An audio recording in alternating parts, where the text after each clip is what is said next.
Hi, and welcome to the SoCal Yearbook Gal Education Series designed to inspire, encourage, support, and make your life easier. This week, we are talking about what to do that first week of September. You guys are just now starting to get rolling.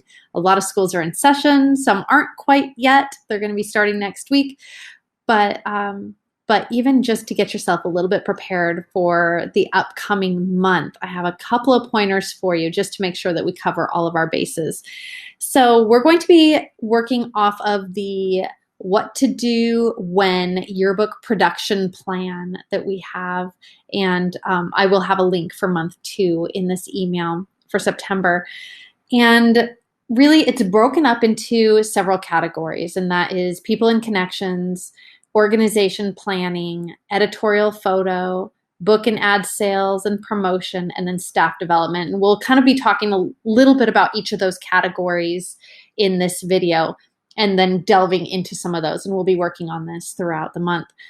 But one of the things that I want to talk about this week is to set short and long-term goals with your staff.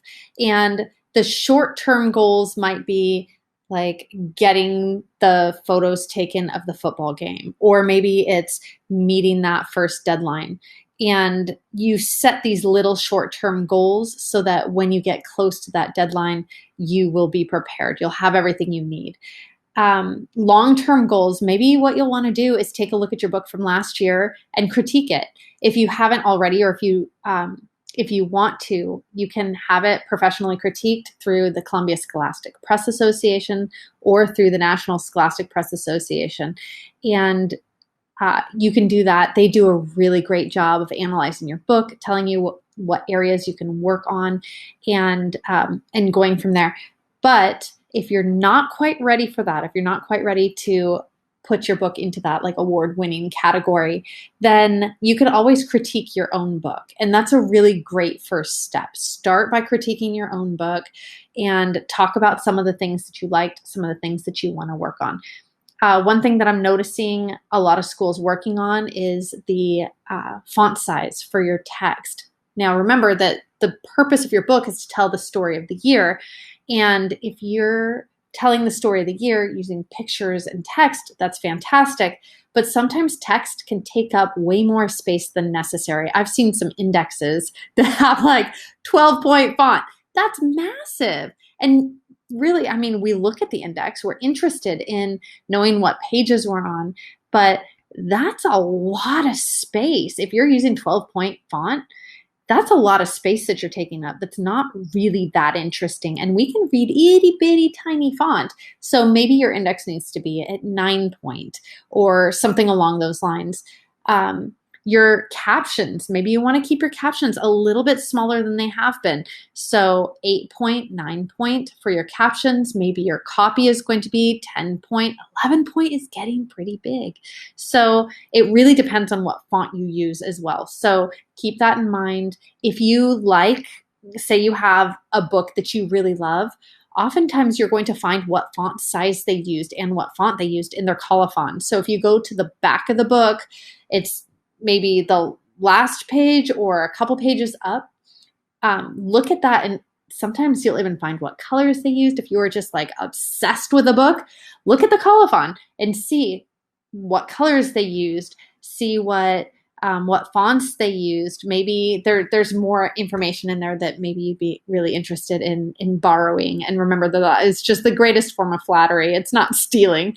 You're just you love it and you want your book to look similar and you want to take your book to the next level. And really, every year we should be making a better book than the year before. So do the research, see what you can find in books that you love. But setting both long-term and short-term goals is really important. And the next one on that list is introducing your editors to your administrators. That's a really cool way to really make your editors feel special. It justifies their job and makes them feel like they are doing something really important, which they are. As editors, they're going above and beyond.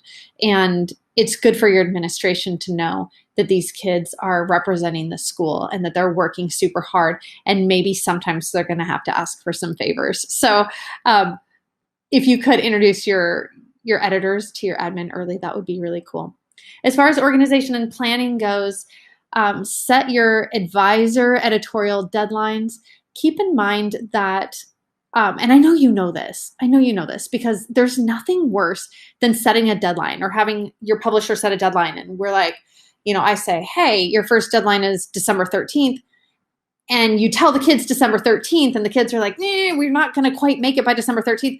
You don't tell the kids December 13th. And some of you guys, I know some of you guys are laughing. You're like, no, don't tell the kids December 13th. If that's your publishing deadline through your rep and through your company, do not tell the kids that date. Their date is going to be at least a week prior to that. And that's so that you can have that week to edit and to proof those pages so that you're not stressing out. And one of my favorite lines is your lack of preparation is not my emergency. Don't make their lack of preparation become your emergency, because if you're up against a publishing deadline, it is your emergency. You absolutely are in an emergency if you give them your publishing deadline instead of giving them their own deadline. Finalize your ladder. This week is a great week to be doing that. Finalize your ladder, assign your spreads to your staff members.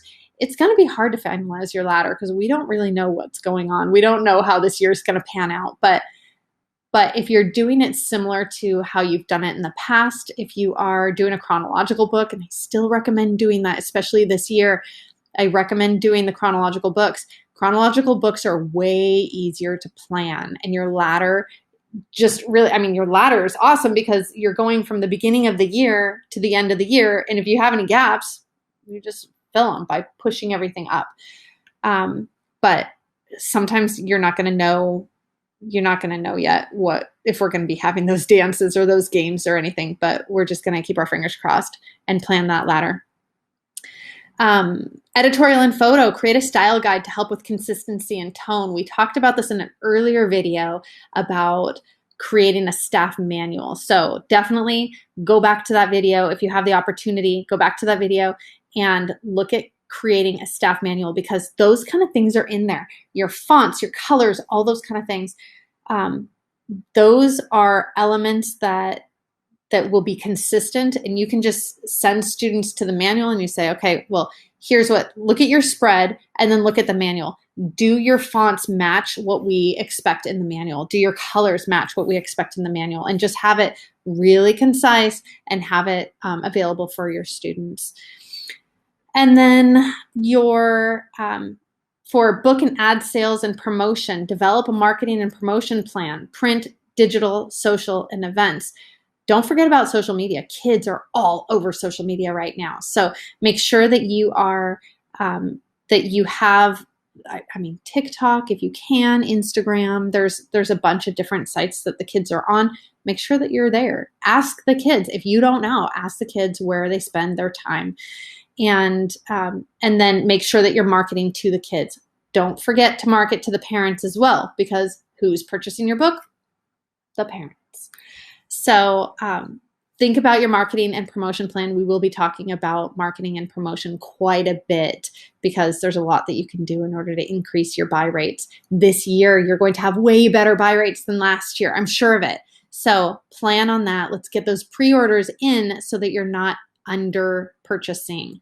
So make sure that you get enough books this year, because I know, even as my personal experience as a mama, I wasn't sure that I wanted to pay $110 for my daughter's high school yearbook.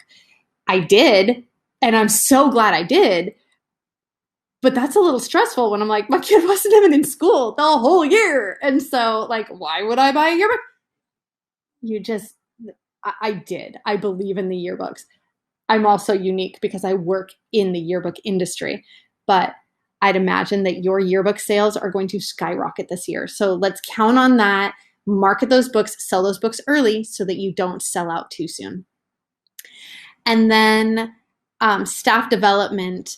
I really love the idea of appointing a yearbook yearbook sales manager and coordinator. That's one student who is really just in charge of focusing on your sales and your marketing, and that person should be doing a lot of research into how to get people to purchase books. And that could be creating videos, it could be doing posters if you want to market to the students, crafting really cool emails.